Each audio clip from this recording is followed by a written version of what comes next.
Bonjour à tous et bienvenue sur Darumacha DIY. Ça vous dit quelque chose? C'est notre salle de bain lorsqu'on a acheté la maison. Depuis, on a retiré l'ancienne baignoire, le carrelage, détruit un mur. Enfin, vous pourrez en savoir plus en cliquant sur le lien qui s'affiche. Avant toute chose, il faudrait peut-être nettoyer ce bordel.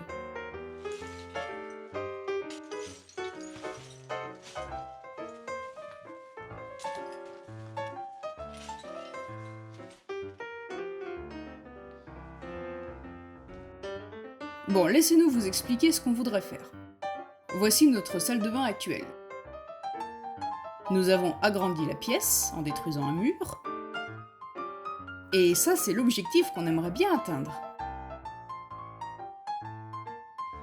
Laissez-moi vous dire qu'il y a pas mal de choses à faire dans cette salle de bain. Bon, déjà, on a besoin de ça.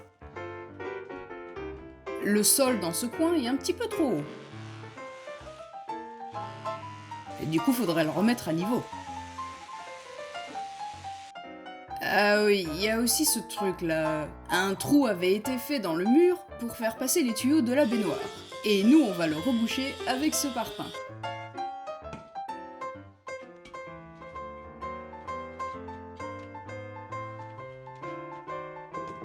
Et du mortier aussi.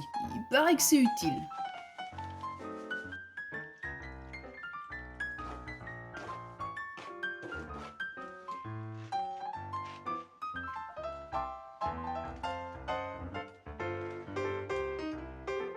Ah oui tiens, n'oubliez pas de vous abonner à la chaîne et puis de liker la vidéo, ça fait toujours plaisir.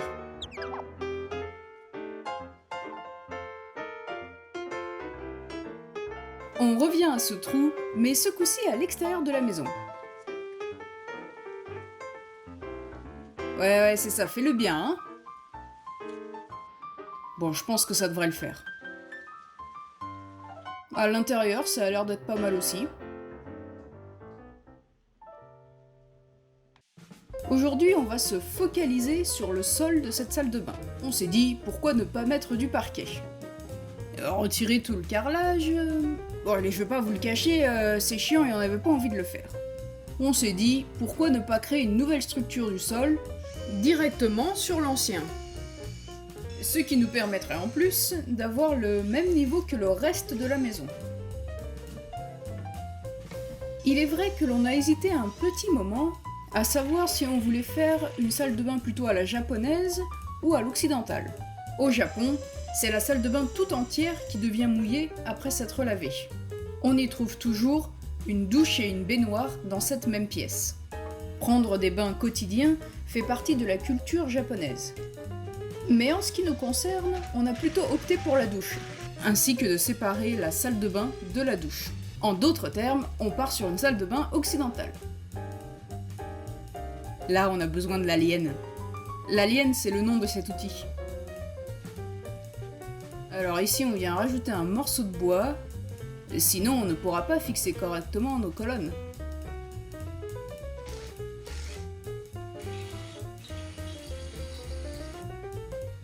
On ajoute également des petits morceaux de bois à différents endroits sous ces colonnes. Comme je l'avais mentionné un petit peu plus tôt, c'est la pièce tout entière qui se retrouve mouillée. Ce qui veut dire que le sol est légèrement incliné, de telle manière à ce que l'eau s'écoule directement vers la grille d'évacuation. Mais nous ici, ce qu'on voudrait, c'est un sol plat. C'est pour cela qu'on ajoute ces petites pièces en bois.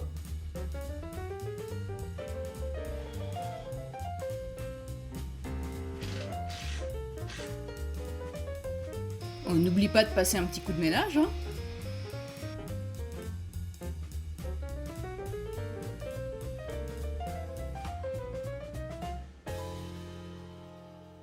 Voilà, la structure du sol est enfin terminée. On a 3 différentes évacuations d'eau dans cette salle de bain.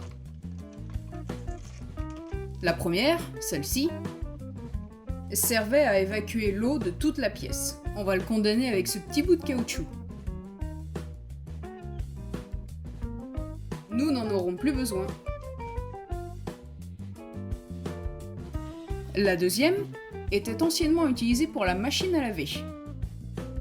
Mais nous voudrions l'utiliser pour le lavabo. Toujours vérifier si ça rentre bien. Et puis on ajoute la colle.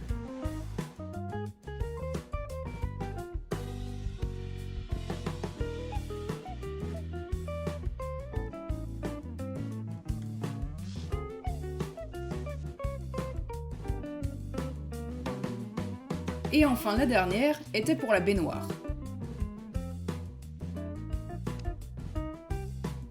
Mais nous, on voudrait l'utiliser pour la machine à laver.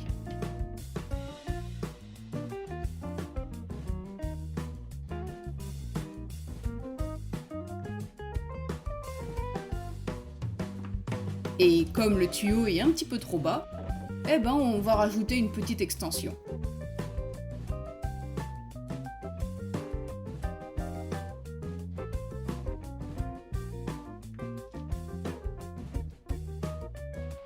Ah ouais, il faudrait peut-être pas oublier de mettre le machin anti-humidité là, avant de relier les tuyaux entre eux.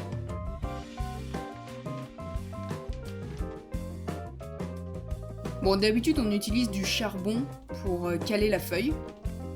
N'en ayant pas sous la main, on va utiliser les morceaux de parpaing qui nous restent. Bon alors, voyons voir si le tuyau rentre par là. Non, je pense que c'est mieux par ici. Après l'avoir coupé à la bonne taille et ajouter de la colle, on fixe bien tout ça. Bon, ça a l'air peut-être bizarre comme ça au premier abord.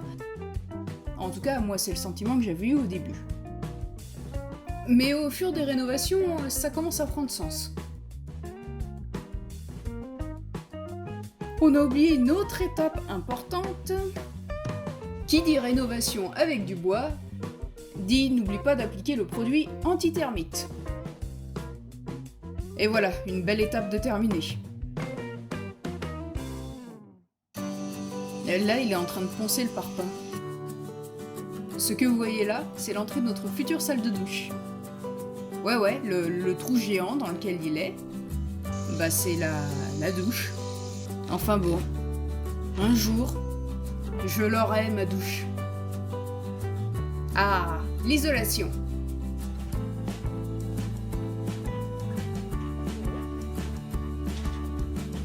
Parfois c'est pas aussi simple. Non mais tourne-le. Non mais dans l'autre sens.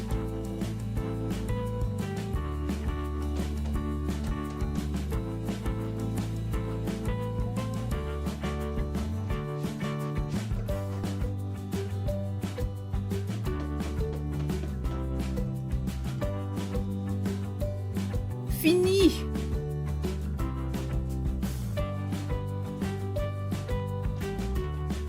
Bon, la dernière étape pour aujourd'hui.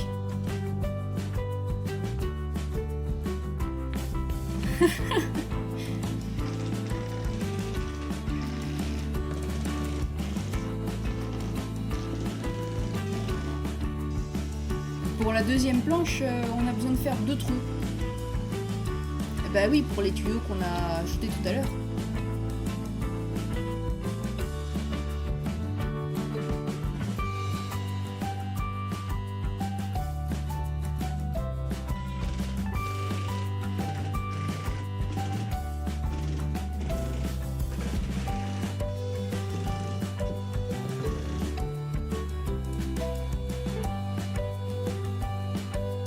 Et voilà, c'est fini pour aujourd'hui.